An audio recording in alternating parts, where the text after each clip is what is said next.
Once again, good afternoon. We have final discussion of the day ahead of us. Today we have discussed the future of banking, but also new risks and opportunities for Slovak industry and businesses. We have looked at the role of banking and financial sector in achieving low carbon growth and discussed how to build efficiently and more environmentally friendly. But for all that we will need is energy, not only our personal energy, but of course supply of energy across all sectors. Energy security is fundamental to a country's national security and its economic prosperity. In the next years, it will be important to pursue the optimal renewable energy sources. And how to secure and diversify clean energy supply will be the main topic of our last panel discussion of the day. Allow me to introduce the host of the final panel, Ms. Sonia Muzikárova, economist at Economist Intelligence and Oxford Analytica. Good afternoon. Please take your seat. Thank you very much. And let me introduce participants in our last panel discussion. Mr. Robert Jambrich, Head of International Relations, EU Affairs and Environment at Slovenské elektrárne. Miroslav Kula, CEO of SPP. And Peter Dohun, CEO of Slovenská elektrizačná prenosová sústava.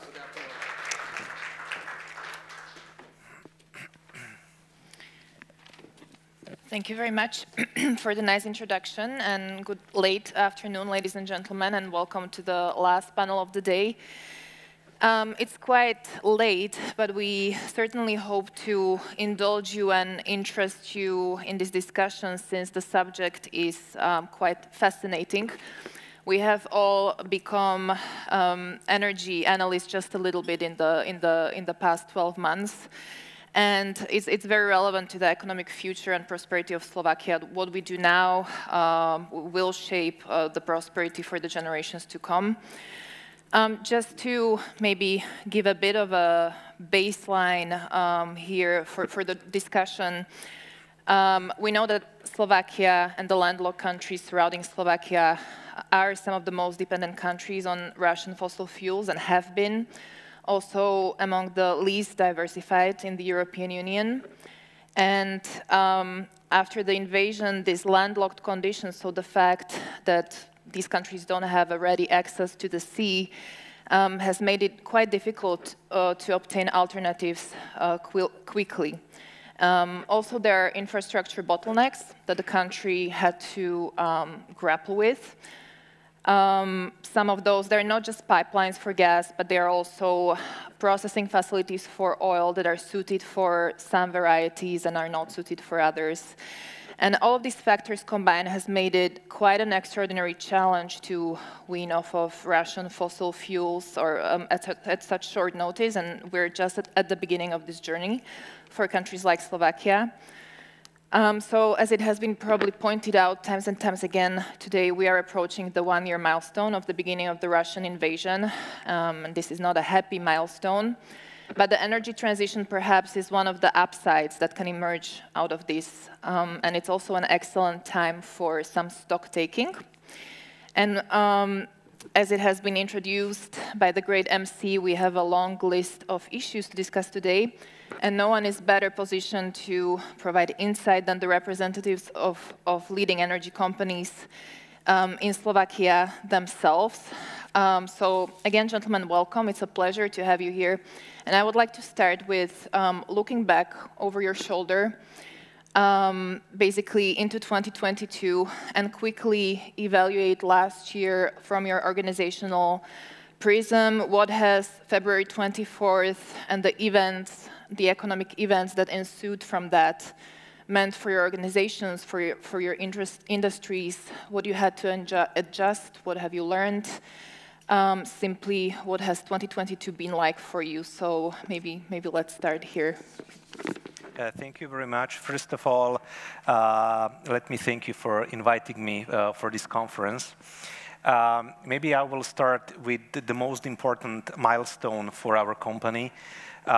which is commissioning of Unit 3 of nuclear power plant of Mochoce. We achieved last Monday important milestone because for the first time we connected power plant to the grid and basically produced first megawatt hours or gigawatt hours of electricity.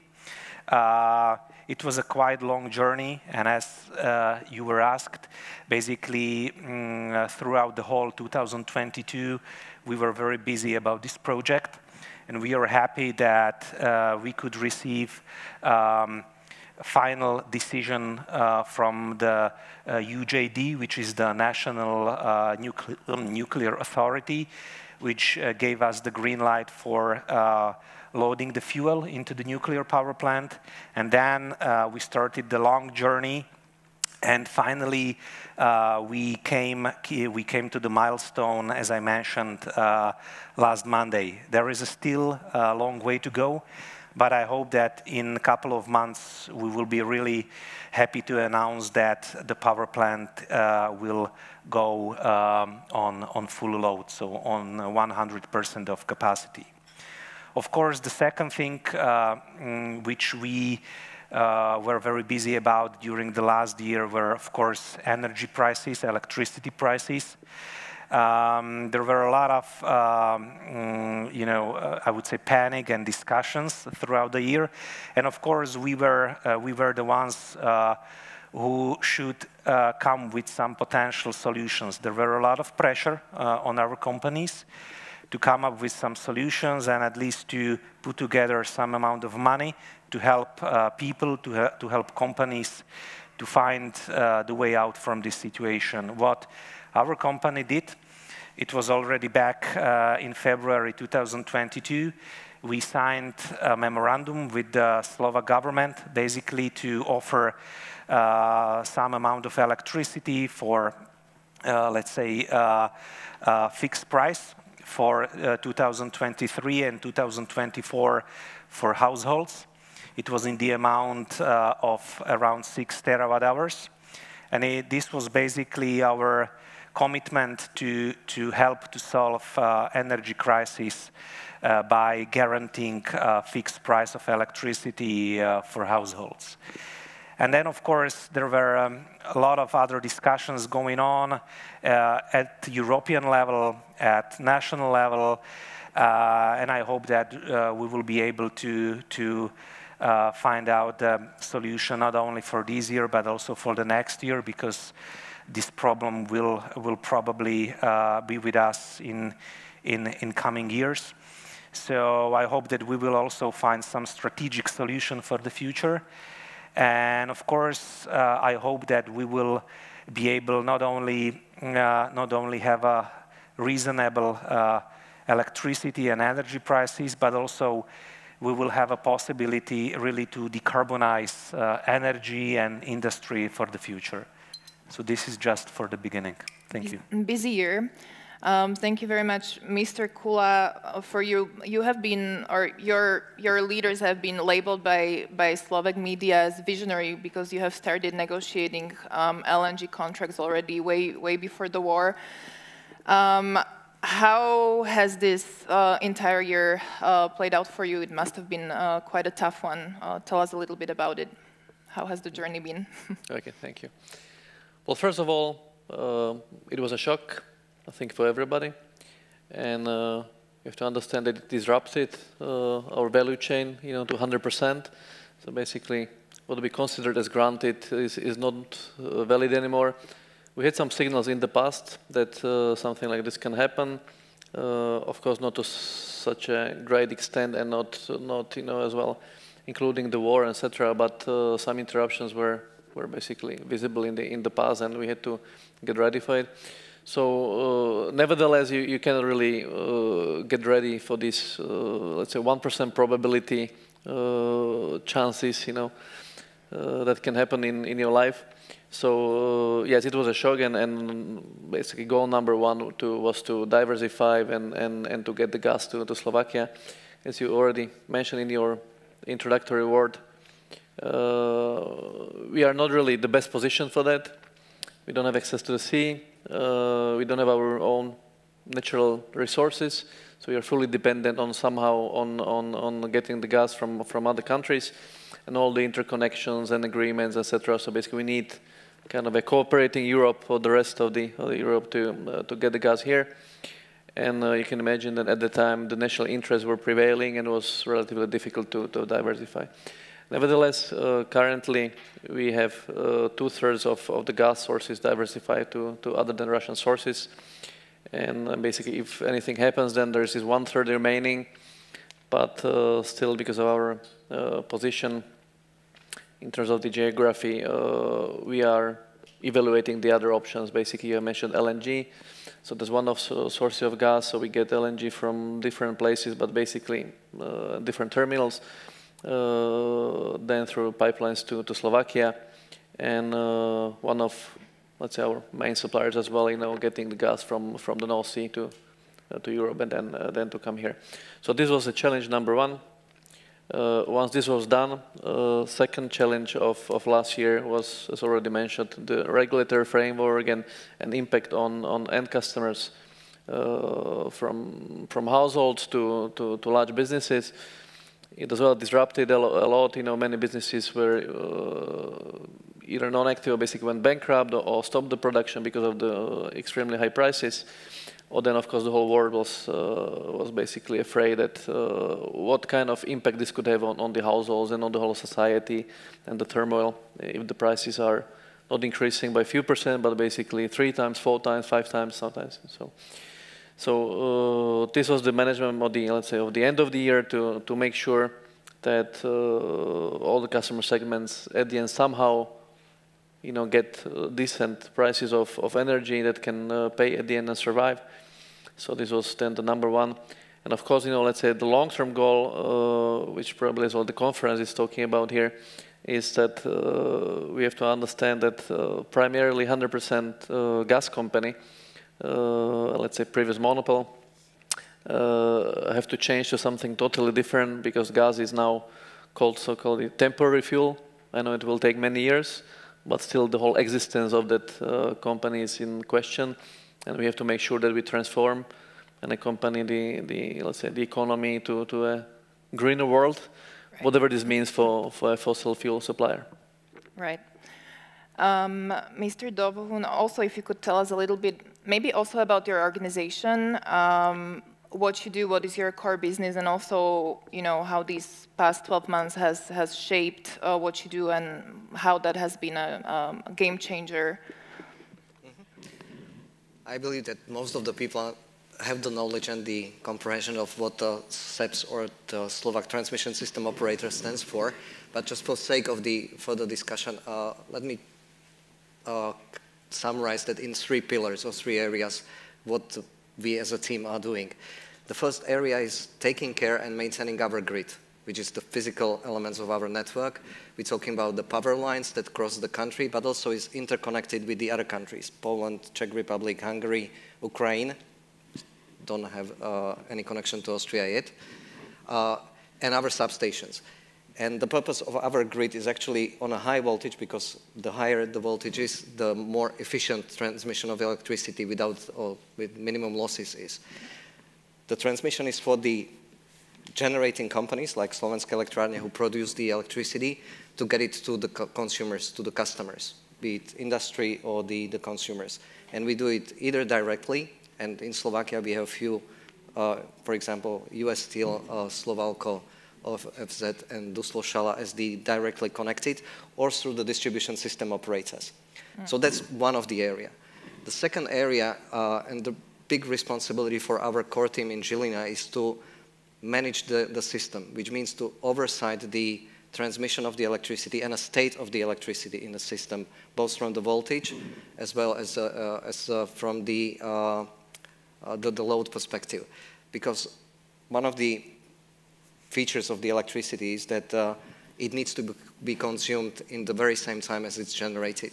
And in order to keep the system stable, you need to keep the balance in both of the elements. So that's the second one. And the way how we do it, we have our partners and as the companies providing us flexibility, the ancillary services, which means the company and it might be also Slovenské elektrárne or number of other 18 that are ready with their reserved capacity to step in, and whenever the load drops down, they're able in milliseconds to add the additional and needed loads to keep the balance. And the third area is the market design for transmission of the electricity across the Europe. There's a lot of discussion about why the electricity or the power cost in mid of November in Germany 100 euros and why it cost 180 in Slovakia and why it cost 260 in Romania. One of the elements or the reasons behind the difference is the bottlenecks of the transmission to get the cheap wind-generated electricity from Germany to Balkan countries. And the more we go to the higher demand, the price premium for getting the electricity where it's needed increases. So these are the three areas. And coming back to a question, when we started the year, one of the, besides the business as usual in all the three areas, one of our key focus area was to look at our strategy and approach in 5, 10, 15 years based on the energy transition.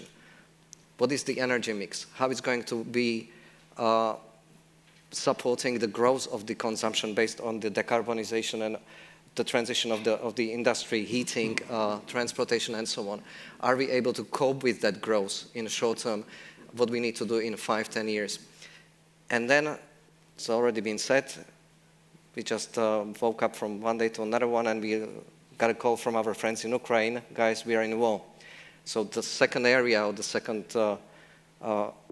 factor of the last year, besides the energy transition discussions and questions, was the Ukrainian war.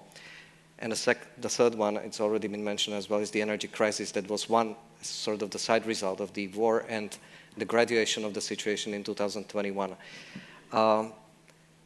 It was quite a journey and learning, but what I'm really happy is that we have the team of dedicated people who are really trying to find the solutions rather than just be observing what's happening. Mm-hmm. Thank you very much for these accounts. And I'm curious to know, given everything and given the fact that we are probably for the long haul in the war and there will be economic repercussions that will continue. There has been a lot done, but there is also still a lot of work ahead of us. I'm wondering, what are your expectations for 2023 in terms of energy markets outlook? Given the volatility of the prices, given where the prices have been in the past months, given some of the sanctions that have been not only rolled out, but that they have already been put into place, some of the recent packages as of, I believe, last Sunday, and the implications for both your businesses, your organizations, but also for the Slovak energy situations. What are the greatest risks and where do you see this going? In any order you would like to address this? If I may start, so of course it is very difficult to predict where the price is going to be throughout the year, because there are many factors which basically influence electricity price, if we speak about electricity. Of course, from a consumer point of view, everybody would like to see the price at levels that it will allow them to produce goods, services, and so on and so forth. On the other side, we would like to see electricity prices which will allow us to operate, generate electricity, to invest for the future. So I hope that the prices will be at levels which will allow industry, households, companies to be able to produce, and us to produce electricity. I would say that just to complement, I think that we, even though the market is influenced by many factors, I think that we have a quite a good electricity mix in Slovakia, which at least give us the certainty that we would be able to have a reliable, stable supply of electricity. We can maybe then later on speak about the energy mix and the potential decarbonization of it. But generally, I think that we have a quite a good baseline from which we can start. And again, I hope that the prices will be acceptable for the whole value chain. So I'm sorry that I didn't say the specific number, but No, even we're not after a specific number. I think there really is no way to have one, also given the market volatility, not even a band. But maybe in terms of the risk, Mr. Kula, there is a lot of, it's a lot in the media and in the analytical outlets and information services that one of the biggest risks for Slovakia is its gas reserves and the weather trajectory. How do you, view this? How do you perceive this? Do we have enough for the upcoming year? And what are the downside risks maybe for filling up for the following year? Basically, we have currently storage levels at maximum level in our history, and of course I think the whole Europe is preparing for let's say a difficult winter, the next one, and trying to make sure that the storage levels are as high as possible before they are really needed. So I think we are relatively well prepared. Of course, what we have to say that if the flows from Russia for any reason stopped, it's estimated on the EU level that the independence from Russian sources could be achieved by 2026 if there's no, let's say, energy efficiency measures or some other saving measures that would decrease the consumption. So for sure, this will be a temporary year and a test year to what extent really, we are ready for such a situation. It's interesting that if you look at the energy prices or let's say the media coverage of these prices, it looks like nothing is happening anymore and we are all safe. Well, it's true that we are better off than the extreme levels last summer. Nevertheless, the prices of energy is still 3 times higher than it used to be 2 years ago. So we are, let's say, not competitive at all in terms of, let's say, the global production if we compete with some other maybe regions. So I would say there is really a transition and it will take some years till we get back on track. And there is still a substantial risk that if we don't save enough of gas consumption this winter, that there will be some gas missing. Yeah, so I think from the basically efficiency measures or measures number one, if we should name anything, that's really the saving that can prevent us from further losses, and then year by year investments into diversification will lead us basically to a situation where we were 2 years ago. Right. From a viewpoint of an overall country security, although that's not perhaps your core business of your organizations, is a complete oil cutoff a potential risk given the bombardments of Russian forces in Ukraine and the fact that that's flowing through southern Druzhba, and here basically, from what I understand, the energy generation is the biggest problem here. If that stops, then we're off oil and we don't have a ready access in such volumes through alternatives. If I get that, what is your take on this? Is that a real risk? Look, if we're talking about oil and oil supply in overall primary energy consumption, right, and we're probably looking at different areas than the power generation. Because if you look at the mix of Slovakia, it's really the backup sources and very minor generators that are producing and supplying the power. So from that perspective, I would probably separate the discussion. In terms of the oil and its ability to supply the demand in transportation, cars, etc., it's probably the question to the guys from the morning panel that were here from Slovnaft and other ones. But let me just add one remark on the previous question, and it's good practice for every team after the challenging and difficult period of time, be it 1 year or a project, to make a reflection and to ask a question: what is the lesson learned? And that's what we're trying to do after the last year. And besides the Ukraine and the war in Ukraine and the limitation of the supply or cut of the gas supply to Europe, one of the main drivers behind, additional drivers behind the price spike of the electricity last year was the actual power generation mix at that time. If you look at what was the reason why a lot of gas generators were activated and the coal generators to provide the supply, it was really the result of a few moments that actually happened at one time. The first one was the discontinuing of the power generation in the nuclear power stations in power plants in Germany, but very significant impact was actually caused by the maintenance of the French power plants. The French nuclear program stands for 70% of the electricity in France, which is one of the largest consumers. So that was another coincidence and a hit at the same time. And the low, and the colleagues from the Slovenska elektrárne have the experience, the low level of the water in the rivers in Europe just made all this magnitude of the problem at once.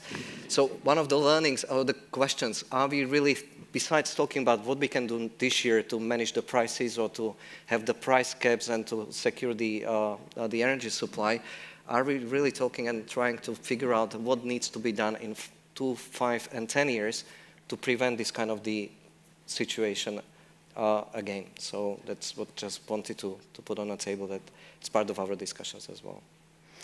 Sure. Excellent. I would now like to take a look at, you have touched, all of you have in some sense touched upon this, but at the government responses, both at the national and EU level. So maybe let's start with you, Mr. Jambrich. It's your bread and butter. You're the institutional and EU director. So how do you evaluate EU responses, reactions, and the progress made towards energy security? On the one hand, maybe the measures designed to weaken Russia's economic base, but also, perhaps even more importantly, the efforts geared towards Europe's alternative supply diversification, infrastructure overhaul, all these important things, gravitas towards clean energy. How do you view the full kind of response package that has been rolled out? Maybe I will divide the response into two parts. The first one regards sanctions. I think that the response from European Union towards Russia, as regards sanctions, were was quite quick.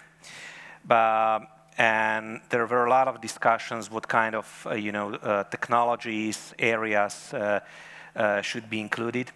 At the end of the day, we came up basically with a solution which sanctioned most of the products coming from Russia. There are some exceptions, of course, and I can speak about that later. For example, one of them is nuclear fuel, which is for us very important part of our energy technologies. And the second part regards prices and capping of prices. I think it was quite chaotic because there was not even a very strong and quick response, but basically at the end of the day, European Union come up with the very vague solution, and it was up on member states how to cope with the situation. We were in contact with the European Commission, saying that, we are acting on a broader, at least regional European market, and if you basically leave a space for member states to put their own regulatory measures, you really can fragment the market, and it could really have a huge impact on consumers. And basically, it happened because at the end of the day, in 2022, and basically it still lasts for this year, it is very difficult to trade because you do not have so much counterparts to which you can basically trade. The possibility to trade, at least for, we call it, on forward markets, so if you would like to trade electricity 1, 2, 3 years ahead, is very limited.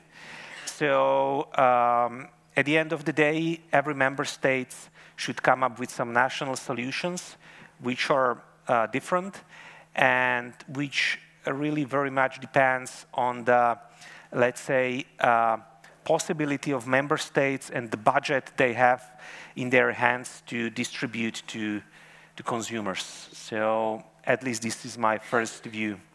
Sure. Mr. Kula, I'm sure you have some thoughts on both the national responses and perhaps also on the price caps. This has been quite a hot issue and quite controversial. Yeah, I mean, it showed us, the second example, the price capping, showed us the example that EU has to still improve a lot if you want to react to crisis scenarios like this happen, and especially in quicker decision making. The discussion started, I think, if the price cap at all, then I think the first price cap for gas was at something like 300 euro per megawatt hour.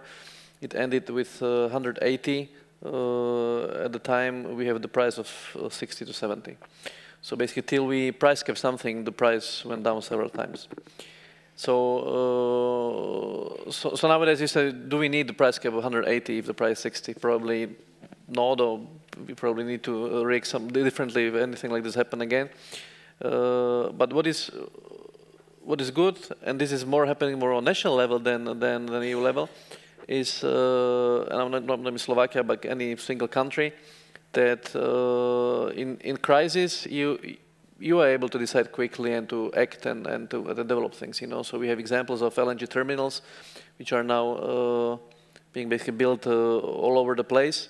And something that normally would take 5 years is now happening in 3 to 5 months, which is basically unbelievable. So I think it's a good example that if we come together and understand that the crisis is going on, we have to accelerate not only discussions but as well the, let's say, physical infrastructure building. Then we can change a lot. I think this applies to climate. It applies to anything.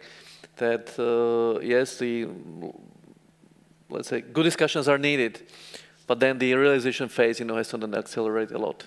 So, and last year was an example that is possible. This year, I think, will continue, and we'll see many projects, in the infrastructure that will help us to achieve something we couldn't believe, that will happen in years.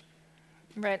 Today I read in Politico, it reported that on the back of some of these bans, as well as some of these price caps, especially on oil, Russia tax income from oil and gas was among the lowest since the depths of the pandemic. So there is some time lag, and perhaps some of these measures might end up working over time.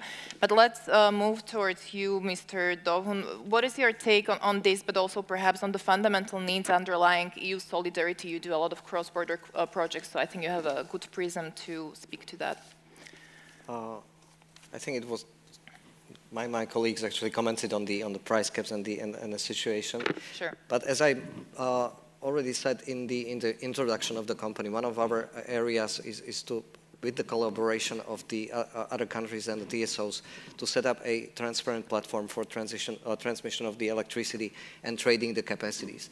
And that's exactly where we need to look at from the mid-term and the long-term to really make sure that the grid is ready without the constraints and the bottlenecks. So that's why our colleagues in the grid development are working on a number of the projects to increase our capacity internally, as well as to add the interconnectors with the neighboring countries. Very special topic, but it needs to wait until the end of the war, is the reconstruction of the Ukraine and increasing the capacity between Ukraine and Europe. And that's probably just coming back to the #1 question, a big kudos to all, not only in SEBS, but our partners that were able in very extreme short time to connect Ukraine to the European grid to provide the stability and the security of that.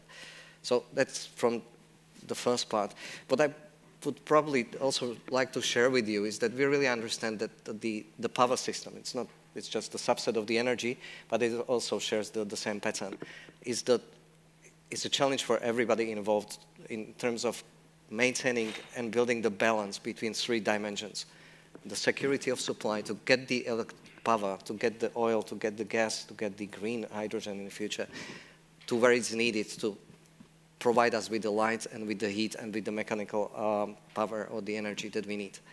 On the other hand, it's hand in hand with the affordability, the price element. Because, for example, us as SEBS, we are the regulated company, our incomes come from tariffs, the money that all the households and the industries are paying. If we don't invest in the right way, if our operations is really costly, if we inflate our costs, the households and the industry and the businesses would feel it immediately the next year. And the third part of the trilemma is the climate sustainability, or the sustainability itself. And I'm trying to actually picture this three dimensions, because we're in the middle of the discussions, and in the middle it means in the last 5-10 years, in different areas isolated. It was energy transition and the climate before the war in 2021, the decisions in Germany and the Energiewende was based on the ambition, which is right. And I shared with the speakers in the previous panels, the question is not if, but when and how to make the changes and to make the transition. The question was whether we, at the same time, look at the impact to the pricing, whether the price that the households and the businesses are paying for the decision, for the right cause, of course, are really bearable and sustainable from the financial point of view. And the same comes to the energy supply, because, and that's the discussions we have, coming back to a question about this year, I expect a lot of discussions and the collaboration between different stakeholders on where the energy mix will be in Slovakia. Do we need to invest into renewables? And if yes, in what pace and where, and what would be the effect? And what would we need in order to have the renewables in the system in terms of growing the grid's capacity and growing the ability to maintain the flexibility? If you recall the system operations that we need to maintain the balance, and how much it would cost. All connected, and I'm sorry if I lost some of you in this complex discussion, but that's what I wanted to say. Three different dimensions that needs to be addressed at the same time, not to avoid the unnecessary or unintended mistakes that we observed in the past. Yes, I would maybe echo this. Please don't sleep. There are two ways to pose questions. I don't see any, so you can do it the old school way. Maybe there is a mic roaming, or you can send in some questions for our panel via Slido. You see the info on the screen. And I think we're going to get to the juicy stuff now and basically look at the optimal energy mix and the role of nuclear and the role of renewables. Let's start with nuclear, which is often hailed as the magic bullet solution for the rapid and extensive decarbonization of our economies, both for the sake of energy security, but also to basically mitigate the climate emergency. I want to end with you, Mr. Jambrik, because you have a very relevant prism.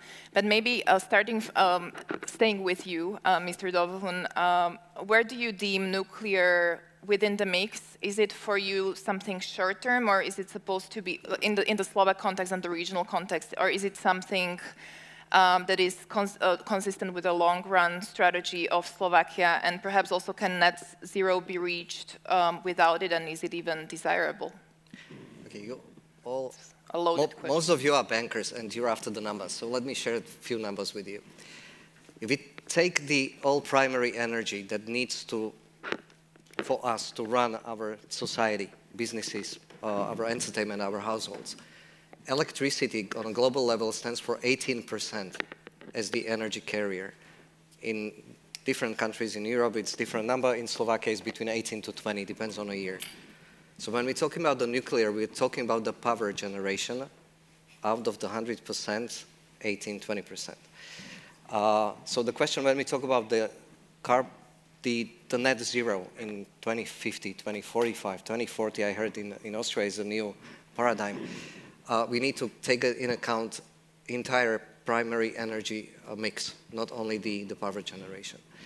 If we talk about the power generation, of course, and I mentioned these two numbers because electricity is considered as key element of the decarbonization. Part of the energy mix will shift through the electrification, be it EVs that has been discussed today, be it the heat pumps for the heating, generation of the e-fuels, etc. So our predictions and our analysis are showing that in course of the next 15 to 20 years, the consumption of electricity, the power, will increase to 2.5 times without the local electricity that is consumed immediately. From that perspective, the nuclear comes to the place and plays the importance, but I don't want to steal your stage here. What is very important is really to understand that to produce the electricity, we have now different technologies and different means. But to simplify that, we can split them in two categories.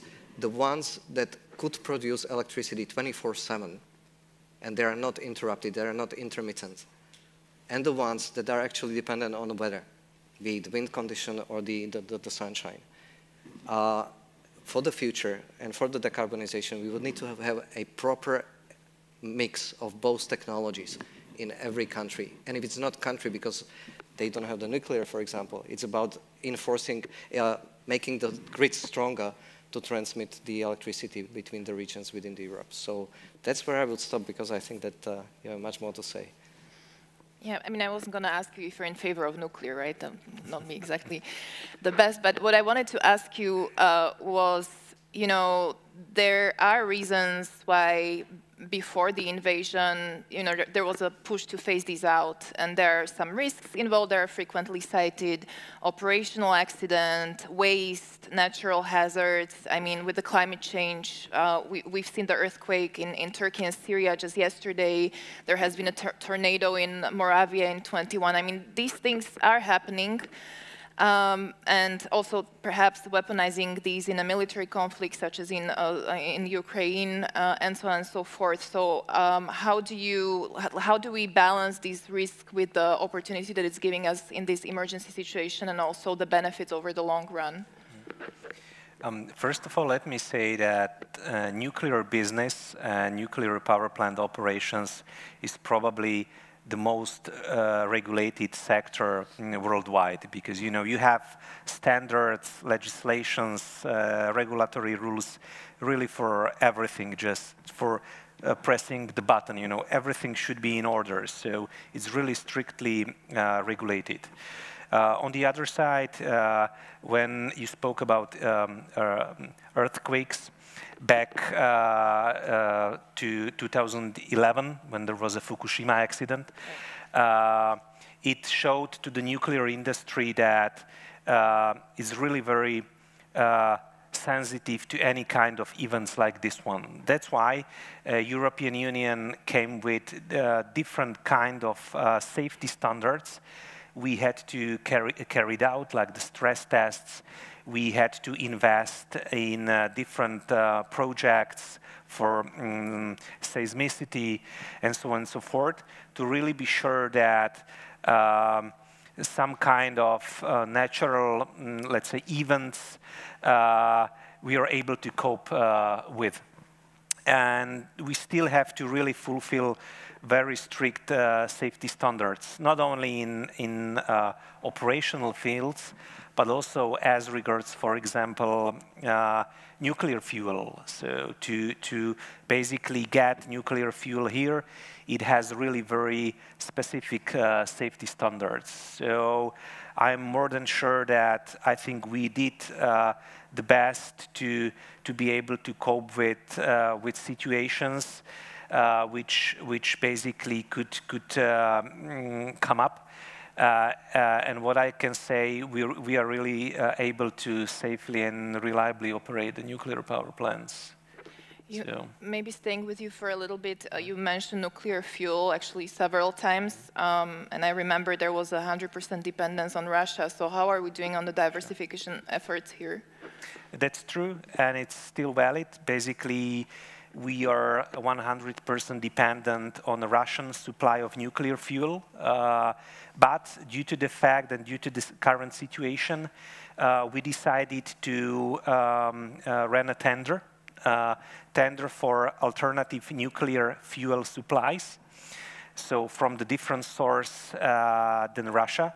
We did it throughout the summer and autumn last year. And basically, we currently have winners. We are in the stage of finalizing the contract, the agreement with winners for supplying alternative nuclear fuel. It was not easy because generally the nuclear fuel is divided into 4 parts. You have raw uranium, you have so-called conversion, you have enrichment of uranium, and fabrication. And the last part is the most important one, because this is, let's say, the part where Russians had and still have monopoly. So we really had to find a company which would be able to fabricate the nuclear fuel in a way which we are basically ready to put into the reactor. Finally, we found that company, and we are at the final stage of finalizing the agreement. And I hope that in, let's say, 1 year time, we will be able to have a nuclear fuel from alternative sources. But there is a big but. It is about the licensing process, due to the fact that it's going to be a completely new nuclear fuel from a completely new nuclear source. It could go through the very strict and complete licensing process at our National Nuclear Authority. We will finally see where we will be able to load the alternative fuel into the reactor. Okay, but once you get your hands on it, it's ready to go. You don't have to do any tweaks in terms of, you know, infrastructure, these kind of things, nothing. Like, it's ready to go once. Basically, the tender was set up in a way that we won't be obligated to carry out any kind of investments. So okay. It could be fabricated in a way that we just take it and put it into the reactor. Let's put it very simply. Okay. Okay. Great. Let's cover very briefly renewables, and then we will all tie together and give some space to the audiences for questions, if there are any. Maybe starting with you, Mr. Kula. So you have mentioned that natural gas has kind of lost its transitional fuel status with the Ukraine war. So this has probably affected your organizational strategy quite a bit, as you're the main gas supplier of Slovakia. So how is your company responding, you know, to the fast-tracked energy transition that's geared towards clean energy? How are you diversifying, and what are you doing to this end to counteract this? I'll still add to what Mr. Tohon said about this pyramid of 3 pillars, you know, how we should look at the energy supply. And I have to say honestly that unfortunately, you know, Europe at least, or partially the whole world, we're going backwards. And what we forgot about, and now we have to kind of catch up, is now that, let's say, the 4th dimension for me is now added, and it's really like a physical security of supply of the value chain. And at least this year and probably next, I don't know, 3 to 5 years, there will be tens of billions of euro invested in Europe into basic infrastructure just to have guarantee of what we thought we had already. Yeah? And I think this money will be needed in future and are gone, basically, because we'll get nothing else, just the independence. But all these billions or tens of billions of euro could have been invested into future. So I think as a world, we're going just backwards, yeah, these days. So all the, let's say, renewables projects, etc., will be basically lacking the financing, and we might face that what we could have invested, we had to invest now in fossil fuels or infrastructure just to get interconnected, so which is a pity. Nevertheless, as a company, we understand that we have to be part of the transformation process in future, and despite this, let's say, short-term shock and trying to diversify, let's say, the old way that we at least get the gas in here, we as well intend to invest a lot into renewables, and I will separate or divide into 2 parts. One thing, of course, energy efficiency and helping any client to save on energy and invest into it. And second is, of course, into renewables, and we can talk about the mix, but roughly we have put into our strategy, I think 500 million euro into investments that would go into renewable part. I would as well think that kind of balanced approach is needed, and I think the whole situation and the security of supply will teach us. I think there will be many, let's say, new technologies. I think the generation of the power heat, I think, will be a little bit more decentral.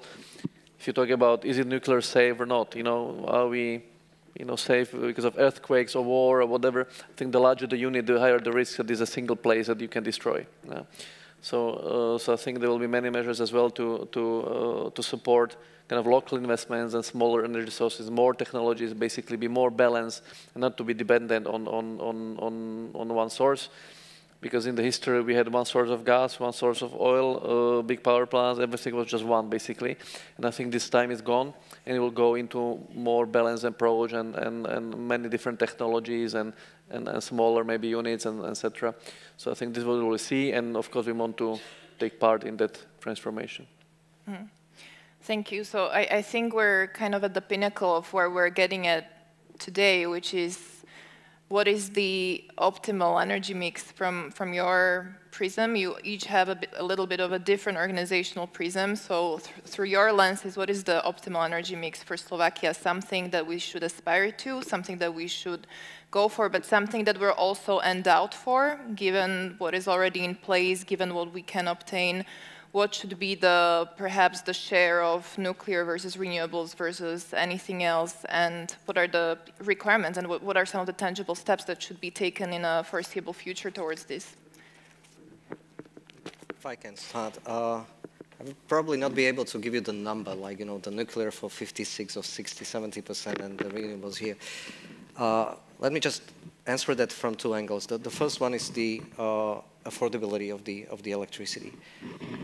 From that perspective, I believe it's fair for households and the enterprises to ask for ability to build their own renewable source, rooftops, or in the regions they are, to really cope with the price spikes and have the flexibility.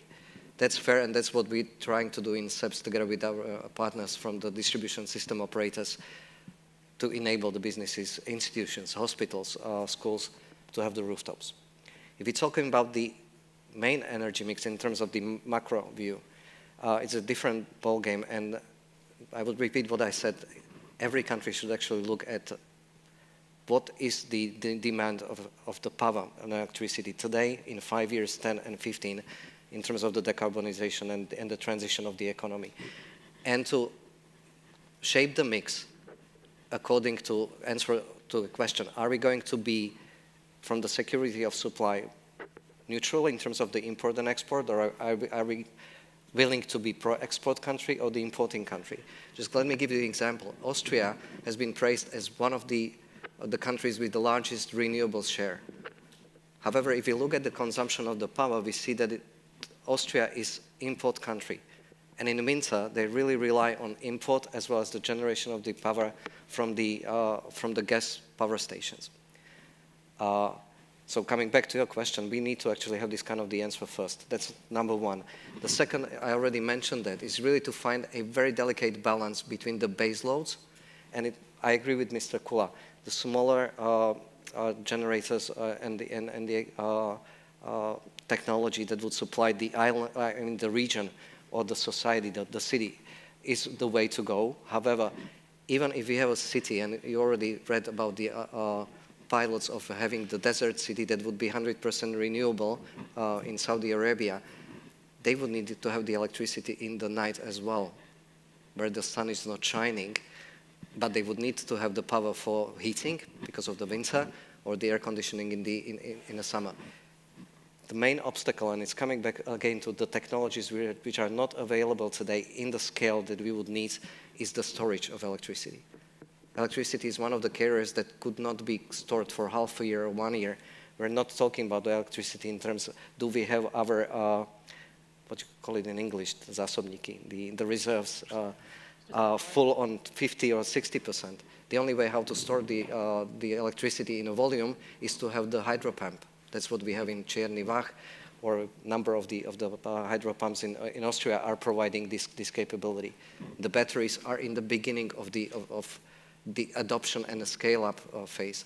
So one of the things, and that I would conclude here because it could be a long discussion. I don't have the answer what is the right mix in terms of the percentage for the Slovakia, but I believe that the common sense would prevail and that we would be looking for a healthy balance between the intermittent sources and the base loads. And making conclusion, renewables, it means wind, solar, geothermal, and hydro. Wind and solar needs to be really taken into consideration carefully in terms of the intermittency. Hydro, we didn't see the projects of building the new dam and the power station in Slovakia for the next 10, 15 years. The same applies to the hydro pump. Geothermal is not applicable for the power generation in volume in Slovakia because of the conditions. of course, it's very relevant for discussion of heating replacement in terms of the decarbonization. So that's where I would probably leave as more the open answer rather than the closed one. Mr. Jambri, Mr. Kula? If I may continue, because you did a very good baseline, I will start from it. I mean, generally, I fully agree. I mean, I think that if we like it or not, we are a nuclear country. Basically, we produce currently 55% from nuclear as regards electricity. If we commission Unit 3 and then Unit 4, probably the percentage will come to maybe 70%. So basically, we will be probably the second in the world after France as regards the share of nuclear in electricity mix. But it's not enough. I think that nuclear energy should be complemented with two, let's say, technologies, renewable technologies. The first one was mentioned, which is hydro. We have a very good portion and amount of hydropower plants in Slovakia. We have, for example, 31 in our portfolio, and one of them are, we call it run-off river. So basically, they are put one next to each other on river Vach. It is called, I will speak in Slovak, Vážska Kaskada, which is a very specific, I would say, way of building hydropower plants. And we have the second part, which is hydro pumping storages, which is a very good source of storing electricity. So this gonna be a second pillar, the hydropower plants. The third one, I think, would be new renewables, and it could be different kind of like solar, wind, geothermal, maybe a little bit of biomass, and we will see. And this should be really complemented within these two basic pillars. And as it was mentioned, we need storage. We have hydro pumping storages. We know that there is probably going to be a space for battery storages in the future, in the near future. We analyze possibility of building hydrogen storage facilities for the future as some kind of energy carrier for the future. And of course, as regards hydro, just a very specific and interesting number. Probably you mentioned that last year was the driest year since, I don't know, 2000 something, and we produce around 15% less electricity from hydropower plants and supply to the grid as it was in 2021. So even though what we would like to do, and what I think it is very important, is to invest into modernizing hydropower plants, because many of them we have been operating since decades, and they need a modernization, which means they will increase efficiency so they can produce more electricity with the same input. So again, nuclear, hydro, new renewables, and a good portion of storage facilities like hydro pumping storages, batteries, hydrogen could be, at least from my point of view, a good electricity mix for the coming 5, 10, 15 years. Excellent. Mr. Kula, some final words? I think everything was said in terms of, but maybe I will then put into EU perspective. I think it's a saying that sharing is caring. So I wish there was more caring within EU, and imagine that EU would be one country. Would you build PVs where there is no sunshine, or would you build no wind when there is no wind, etc.? Probably not. So we have to work with the conditions we have, and probably push to more sharing, where the local conditions allow certain types of production of electricity, how to share within EU, and we have to look at ourselves. We are not ideally positioned for PV, wind, or any other. There needs to be some share in it, but I think we have to leave what we have, and we should not come to a quick conclusion that now suddenly replace it 100% by something else, which we have the worst conditions in Europe to produce it. So I think we should be a little bit follower in that and think twice, because as well our affordability is not one of the highest in Europe. and probably observe and slowly mix the technologies as they go and they advance, and we should not be the leading, you know, paying the most, because there's no sharing mechanism. Who would pay for that just from our own budget, you know? Right.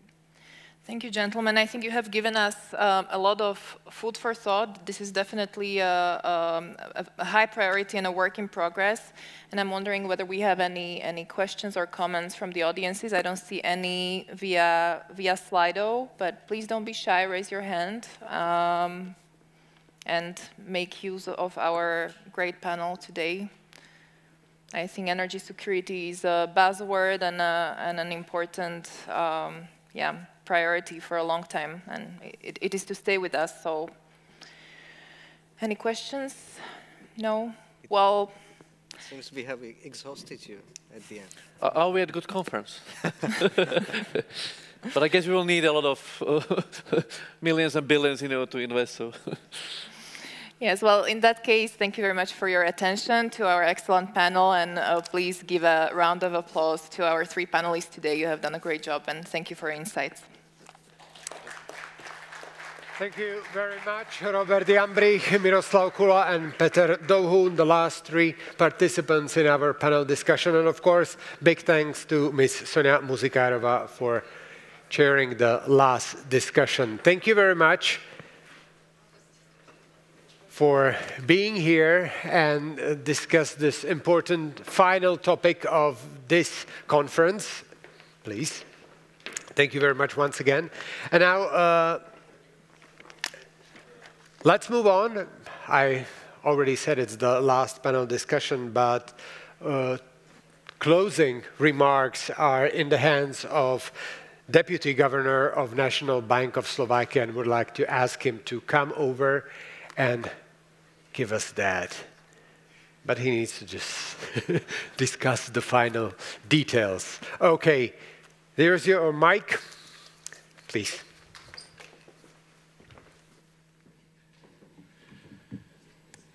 Thank you. In the next 2 hours, I would like to summarize the whole things here. So please be patient. No, I'm just going to tell you actually two sets of things. The first, kind of my perspectives on the topic, which were not, of course, given the limited time, have not been mentioned very often during the conference, and then I will try to tell you a few lessons I learned from the panel discussions and the keynote speeches. So, but first I have to start with my book, of course. I have a chapter on climate change in my book, and I have some quotes with every chapter. So with this one, I have a saying from Native Americans that quite nicely summarizes the topic, I think. And it goes like this, that we do not inherit the earth from our ancestors, we borrow it from our children. So basically that is a kind of a very interesting change of perspective, because you know, in many cases we do not regard the needs of future generations as equivalent to ours in our budgets or our thinking. I have also a less serious one there, which is, I guess, stop global warming, I need ice for my martini. So that's maybe a less important reason for organizing these types of conferences. Okay, so let's start with the perspectives and how do I think about these issues. Is that first, I think we have to recognize our responsibility also, that usually we are trying to blame other countries, other parts of the world, that they are not doing enough in terms of the climate change, but you know, in a big part, actually, we caused this problem, because who are the winners of the Industrial Revolution are mainly Europe and US, and we sent tons and tons of dirty things into the atmosphere. So 50% of it is from Europe and the US. Actually, we send there, I guess, some, the weight equivalent is 20 times the Great Chinese Wall, which is, not a small amount of CO2. So basically, we need to recognize our responsibility, and therefore, we need to lead by example. Even if others are not doing their jobs, we have some responsibility, and we need to do more in this regard. The second perspective is that we are talking a lot about investment needs and how much we need to spend on this topic, but we are rarely talking about the alternative, which is, not without costs. Actually, it is more costly than a kind of a more responsible scenario from a long-term point of view. Because if we do not invest to prevent some of the worst-case scenarios, then we will have to spend a lot to adapt to a new normal, which will be much worse than the currently envisaged scenarios. The third perspective is that, when we are looking at energy security in a narrow way, we tend to think that, we need to maybe reopen some of the coal power plants and other things because of the current war. But if we are thinking about the climate change, there are basically no trade-offs. With the climate change goals and with the investment needs we are having in our heads, we can solve also the energy security problem. So with one instrument, we can actually achieve two goals, which is, rarely a situation in economics, usually.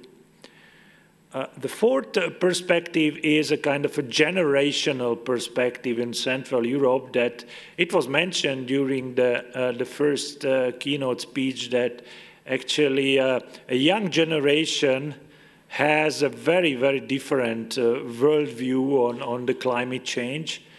And since my generation and also the previous generation, we were used to dirty cities, not very clean air, and all these CO2s during the previous regime.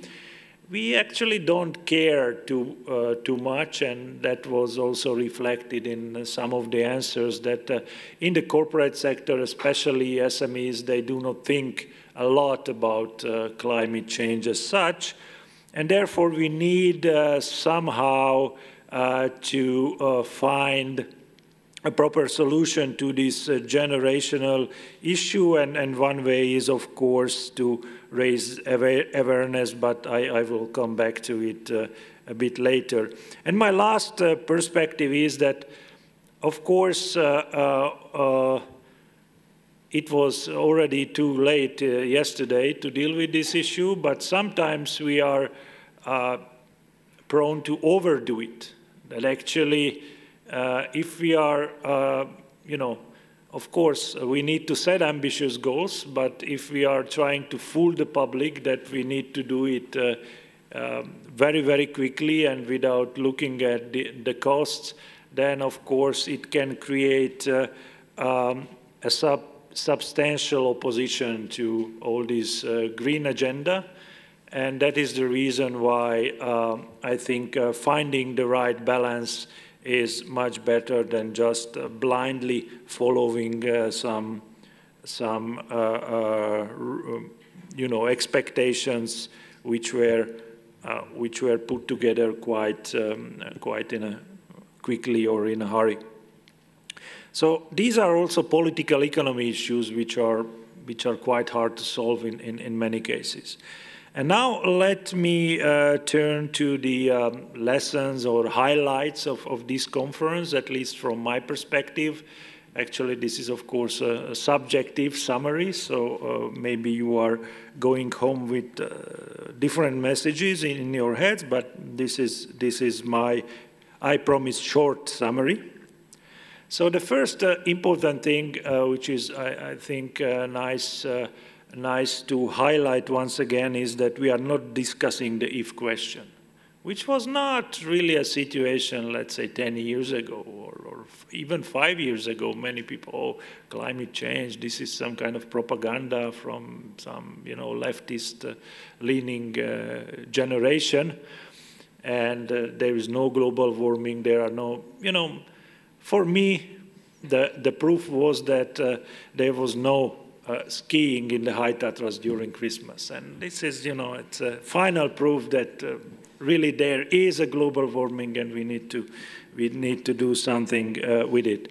So, and if we really can agree, at least in this room, then of course our job is also to lead by example, to have an ownership of this topic, to communicate this in a much wider audience, of course. And there is one institution which is helping us a lot, which is EU actually, and it was mentioned several times that the Recovery and Resilience Fund is a kind of a nice tool, nice instrument, have to change our priorities. And sometimes, it is maybe not an optimum situation that we are forced to do something, but at least it is better than doing nothing. You know quite well that the EU is many times accused that the EU is Brussels is discussing the shape of bananas and so on. But I usually say that it is better to discuss the shape of bananas than to have a shortage of bananas, because during the previous regime we had to stand in queues for bananas, and that was an even worse situation.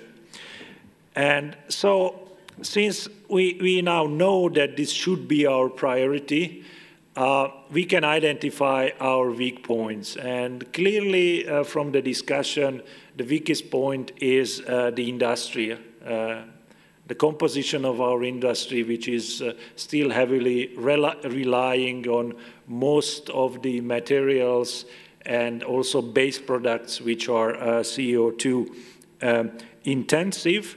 And but at least a positive sign is that all the big companies are thinking about this issue quite often, and they have some plans. But of course, that is just the tip of the iceberg, and we need to do much more for the SME segment, because the banks are saying, and since SMEs are mostly bank financed, bankers know their situation. So from that point of view, we have to raise the awareness also in the SME segment, and not just the biggest companies. And it was, at least from an economist point of view, good to hear that a lot of companies are now focusing much more broadly on this question, and not just narrowly on the production, but also they are thinking in terms of the whole chain, the end-to-end process, and also life cycle emissions, which is very, very important. All we economists know that, first, when you are building a power plant, it is very bad for the environment. Once you build it, it is quite green, but then also you have a kind of a decommissioning phase, so we need to take into account the whole life cycle in order to understand what is better. And if you do that, sometimes surprising results can pop up for, even buying motor vehicles too often can be much more worse for the climate than using a decent car for a longer period of time. So this type of perspective is quite important. Then we heard, and this is a general point and not very nice point, or let's say again that the weak point of the European economy, that we have a huge investment gap compared to the US. And not only that, the gap is increasing in terms of innovative investments, which is even worse, because we know quite well that the future is not about, physical investments, but a lot intangible investments and innovations. And there, we are still lagging behind, and this is a kind of a more general economic policy issue we need to address in the near future. It was, again, good to hear, and it is, from a regulator point of view, it is always good to hear that now the banks can be a part of the solution and not part of the problem. Because, you know, when banks are part of the problem, that is usually a huge mess, and with a lot of negative spillovers to the whole economy, and banks are ready to provide a kind of preferential treatment for green investment, green financing, and so on. But of course, it was nice to hear also that this is not something of a fashion from their perspective. And one of the CEOs said that actually, first I need to measure it to understand it and to finance it. So basically, we still lack a lot of data, also as regulators, but also as policymakers, to understand this question much better. And without knowing the symptoms in quite quantitative terms, it's quite hard to address the problem in its entire complexity. So, and it was also nicely said that we need a kind of a cooperative approach between the financial sector, regulators, but also the government in order to put together relevant data and relevant base for the analytical tools we have. Another maybe less optimistic angle of this problem is that it has been said many times that we lack skills, that we still have a huge gap in terms of skilled people in Slovakia. But not only Slovakia, this is a general problem. And if we combine this problem together with the aging problem, we should recognize that we will need much more talent in Europe as such in order to cope with these problems. Another point was that we still have quite low-hanging fruits in the building sector, that actually we have a building stock which is pretty old. You can see those rabbit houses in Petržalka, which were built in the 60s, and it's their energy efficiency is definitely not AAA. So at least in these terms, there is still some quick gains to improve our energy efficiency. And from the last panel, actually it was, despite the negative mood throughout the day, it was quite optimistic in terms of the energy mix, that gentlemen agreed that actually we are not too far away from a mix which they think as a kind of an optimal mix, even though they were not talking about concrete numbers, but in terms of the several pieces of puzzle which we should put together in terms of a more reliable sources together with more new renewables, that is actually happening in Slovakia. And the interesting thing was that, of course, a lot of climate scientists are saying that electricity first. If we have a clean electricity, of course, it is much easier to make the other parts of the economy green. But, of course, then we will need much more electricity, and that is also a question for capacity. Can we do that? And my last point is, and I will finish with this one, is that as many policies in the EU, I still think that the energy question is too fragmented. I give you one example with for example, R&D.